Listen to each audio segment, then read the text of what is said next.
Oke, Assalamualaikum warahmatullahi wabarakatuh. Halo semuanya. Ketemu lagi dengan saya, Ibu Afia. Nah, sekarang kita masuk ke Cummins Clustering Algorithm part yang ketiga. Mudah-mudahan belum bosen ya. Jadi eh, masih di Cummins Clustering. Ya, kita masuk berikutnya gitu ya. Jadi kemarin sudah sampai di video sebelumnya, part sebelumnya sudah sampai hingga kalau tidak salah special data structure ya. Jadi kita sudah Cummins, kemudian hingga kodenya, kemudian ke analisisnya, apa sih benefitnya, apa sih kekurangannya, bagaimana jika ada outlier, apa sih sensitivity to initial seeds gitu ya. Nah sekarang kita masuk ke special data structure. Kemarin juga sudah dibahas, kemudian elbow methods ini summary application contohnya seperti apa, dan tugas supaya Anda memang mastering atau paham tentang Cummins clustering algorithm. Oke.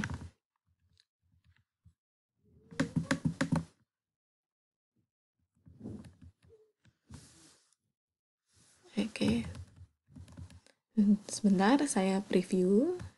Saat lagi. Oke. Berikutnya adalah kita masuk ya. Saya review lagi. Jadi kemarin special data structure Cummins ini salah satu kelemahannya dia tidak cocok untuk data yang hyperellipsoids ya. Jadi kalau misalnya bentuknya seperti ini ya, jadi spiral gitu aja anggapannya ya. Anda bisa lihat kalau di cluster, ya ini ada dua cluster gitu kan, cluster pertama dan cluster kedua. Tapi Cummins dia akan aneh gitu hasilnya. Memang dia tidak suitable begitu ya. Kalau seperti ini nanti makanya yang classifier support vector mesin ya. Jadi ada metode yang berbeda. Nanti akan kita bahas. Anda kalau mengambil mata kuliah pembelajaran mesin, insya Allah akan dibahas ya tentang metode itu. Berikutnya adalah kita masuk ke elbow method. Apa sih sebenarnya? Jadi salah satu kekurangan Cummins itu adalah kita harus menentukan ya nilai K-nya. Berapa, apakah 2, 3 begitu. Maka nanti akan muncul pertanyaan, menentukan nilai K-nya itu berdasarkan apa? Apakah coba-coba K2, K sama dengan 2, K sama dengan 3? Karena kan memang ini bukan klasifikasi, ini adalah unsupervised, ini clustering. Jadi berapa sih jumlah clusteringnya gitu ya? Jadi sama seperti misalnya saya memberikan tugas kelompok begitu, tolong dibagi menjadi 5 kelompok. Dasarnya apa Bu? 5 kelompok. Kenapa nggak 4 kelompok saja? Kenapa tidak 3 kelompok saja? Kan seperti itu, ya. Jadi K-nya ini gimana menentukannya? Karena emang ini desain determined by user sendiri begitu. Nah, ini ada salah satu metode alternatif yang disebut dengan elbow method. Jadi, kita akan menentukan berapa sih jumlah klaster yang optimal untuk suatu data. Jadi ini memang sangat depends on data banget gitu ya. Jadi sangat bergantung terhadap data. Jadi kalau misalnya ini kita bisa lihat ini yang grafiknya ya, yaitu yang sumbu X adalah jumlah klasternya, kemudian yang sumbu Y-nya adalah WCSS. Apa itu WCSS? Nah, ini WCSS ini adalah within cluster sum of square. Jadi sebenarnya Anda tadi sudah belajar tentang SSE ya. Jadi nilai SSE-nya. Jadi di sini Anda kita melakukan plot ya, kalau misalnya klasternya 2, maka bagaimana ini? WCSS-nya, nilai totalnya begitu ya. Jadi divariasi. Nah, di sini coba lagi kalau 2, 3, 4, 5 ini dicoba ya. Variasi 1 sampai 10 gitu kan ya. Nah, kemudian dihitung nilai WCSS-nya ya. Kemudian diplot. Nah, di sini memang kita melihat menggunakan mata gitu. Di bagian mana dia itu band ya, atau di mana nih-nya itu ya. Nah, apa yang dimaksud gitu ya? Yang dimaksud band di sini itu adalah suatu titik di mana dia akan turun dan akhirnya turunnya itu akan untuk grafik ini, ya. Jadi pertama kita lihat di sini kan dia ini seperti logaritmik ya, turun. Di cluster sama dengan 5, setelah itu dia akan turun dan linear. Maka the right number of clusternya itu bisa kita simpulkan untuk data ini ya. Ini hanya contoh, yaitu jumlah klasternya K-nya adalah sama dengan 5 gitu ya. Jadi ini salah satu contoh caranya. Tapi memang kita harus ada effort untuk mencoba, mencari begitu ya, memvariasi dari K, yaitu misalkan katakan 1 sampai 10 hingga menemukan ininya gitu ya. Oke. Nah, in summary ya, overall di summary kita ya walaupun ada weakness-nya, tetapi memang K-means ini memang salah satu metode yang paling banyak digunakan, populer ya, karena memang simple dan efisien begitu. Dan memang tidak ada clear evidence gitu ya, tidak ada evidence kalau memang metode yang lain tuh lebih baik begitu. Jadi memang karena ini unsupervised begitu, jadi hasilnya adalah clustering ya. Memang tadi yang saya sampaikan karena clustering gitu ya, jadi kita compare different clustering itu hal yang sulit. No one knows the correct cluster. Jadi bagaimana clustering ini bekerja? Salah satunya setelah kita berhasil mengcluster, berikutnya adalah dengan melakukan seperti yang saya sampaikan di video introduction to clustering, kita melakukan yang disebut dengan interpretasi. Ya, nanti ada sendiri ya video tentang interpretasi clustering. Oke. Ya. Kemudian kita masuk ke salah satu aplikasi ya. Jadi clustering itu K-means buat apa, Bu? K-means banyak sih gitu ya manfaatnya. Anda bisa googling gitu ya. Jadi di setiap slide saya mengambil sumber. Di setiap slide itu saya tuliskan sumbernya dari mana. Nah, Anda bisa explore lebih jauh sebenarnya ya. Jadi saya tidak perlu menuliskan references karena itu nanti terlalu lama menjelaskannya. Jadi Anda tinggal refer aja ke sumber atau references yang saya tulis atau saya cantumkan di setiap slide-nya. Nah, ini contohnya adalah untuk image segmentation. Jadi ternyata clustering K-means ini bisa digunakan untuk segmentasi. Anda untuk kuliah pengenalan pola, saya rasa Anda sudah belajar terkait dengan pengolahan citra ya, pengenalan pola pada citra.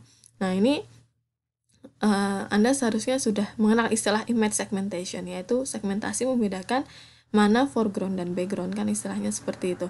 Nah, di sini si K-means ini digunakan untuk mengcluster ya pixel atau intensitas warna dari pixel ini sehingga dibedakan mana yang foreground dan background. Nah, di sini misalnya disegmentasi dengan K sama dengan 3, maka kita bisa lihat di sini ya ada 3 cluster, yaitu yang berwarna hijau tua gitu ya, hijau lumut, biru, dan biru muda sekali gitu kan ya. Nah, ini contohnya untuk image segmentation. Kemudian contoh aplikasi yang lain gitu ya, yaitu tentang mengcluster customer. Tujuannya di sini untuk menentukan target customer kan begitu. Jadi kita mengcluster customer berdasarkan annual income-nya dan juga spending score. Jadi suatu indeks untuk mengetahui atau skor untuk mengetahui seberapa besar dia spend-nya gitu kan ya. Karena ada loh yang annual income-nya banyak tapi dia hemat sekali, kan itu juga ada ya spend. Tapi ada juga yang annual income-nya kecil, itu ternyata spend-nya lumayan besar. Ini Anda bisa lihat ya, nggak tahu kita tergolong yang mana ya, tapi suatu marketing itu misalnya dia akan melihat yang target ya, ini misalnya. Jadi untuk targetnya dia begitu, itu dia yang annual income-nya adalah ya lumayan relatif kecil ke sedang, spend-nya juga sama begitu ya. Nah, kalau yang annual income-nya kecil tapi spending score-nya besar, ini namanya lifestyle-nya bergaya hidup mewah gitu, tapi annual income alias gajinya, pemasukannya kecil. Nah, ini careless ya masuknya ya. Nah, ini menentukan, ini kan ada interpretasi ya gitu ya. Jadi ini clustering, kemudian interpretasi. Nah, ini salah satunya mengcluster customer. Oke. Ya.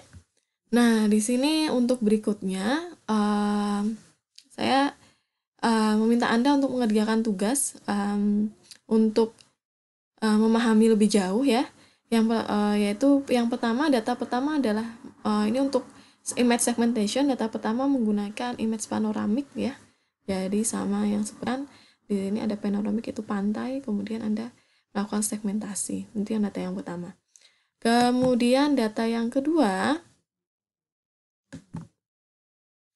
yaitu biomedical image ya. Jadi ini salah satu roadmap penelitian saya, yaitu terkait dengan klasifikasi untuk deteksi kerusakan DNA. Tetapi clustering di sini bukan untuk klasifikasi, itu beda ya, itu salah.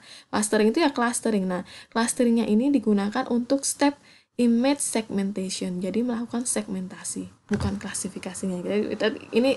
Jadi saya punya penelitian, kemudian part of penelitian itu adalah bagian image segmentation-nya. Nah, saya minta untuk melakukan eksperimen atau mencoba begitu ya, K-means clustering diterapkan untuk image segmentation. Yang pertama adalah menggunakan data panoramik ya, atau ini pantai gitu. Kemudian yang kedua adalah untuk menggunakan data biomedis ya. Nanti akan saya provide datanya di e-learning, yaitu Elok atau Google Classroom ya. Kemudian ini penjelasan terkait tugasnya. Jadi ada 2 data ya, panoramik dan biomedical image. Nanti datasetnya sudah saya upload di Elok dan Classroom. Kemudian beberapa tugasnya adalah ini ya, Anda bisa lihat following steps-nya. Jadi Anda harus bisa melakukan implementasi untuk meload image datanya. Kemudian mendefine Python function ya. For K-means clustering algorithm ini seperti yang saya sampaikan, Anda harus mendefine sendiri begitu ya. Ya pokoknya from scratch, tidak ngambil dari library scikit-learn cluster ya. Kemudian mengapply kalau menggunakan K-nya sama dengan 2 dan K-nya sama dengan 3. Kemudian memvisualisasikan dan melakukan analisis hasilnya. Jadi Anda paham nih hasilnya maksudnya gimana begitu ya. Jadi dibahas gitu ya, ada pembahasannya. Kemudian saya ada sesuatu gitu ya, kalau misalnya Anda masih punya waktu luang dan wanna try to explore ya more detail, itu untuk coba elbow method gitu. Berapa sih K yang terbaik untuk setiap data begitu, data 1 dan data 2 ini. Saya akan kasih bonus nilai 20 dari 100 untuk final exam grade-nya atau nilai ujian akhirnya gitu ya. Ya ini tapi tidak wajib ya. Yang elbow method kalau Anda mau aja gitu, it's not mandatory ya. Kemudian Anda harus submit Python notebook-nya, kemudian PDF-nya gitu. Kemudian ini akan disubmit hari Selasa pekan depan ya. Oke. Saya kira saya cukupkan. Stay safe sama jaga kesehatan, sama coba dikerjakan tugasnya. Saya yakin kalau Anda mendengarkan dan memahami apa yang saya sampaikan lewat video pembelajaran, Anda akan bisa mengerjakan dengan baik ya. Oke. Akhiri, wassalamualaikum warahmatullahi wabarakatuh.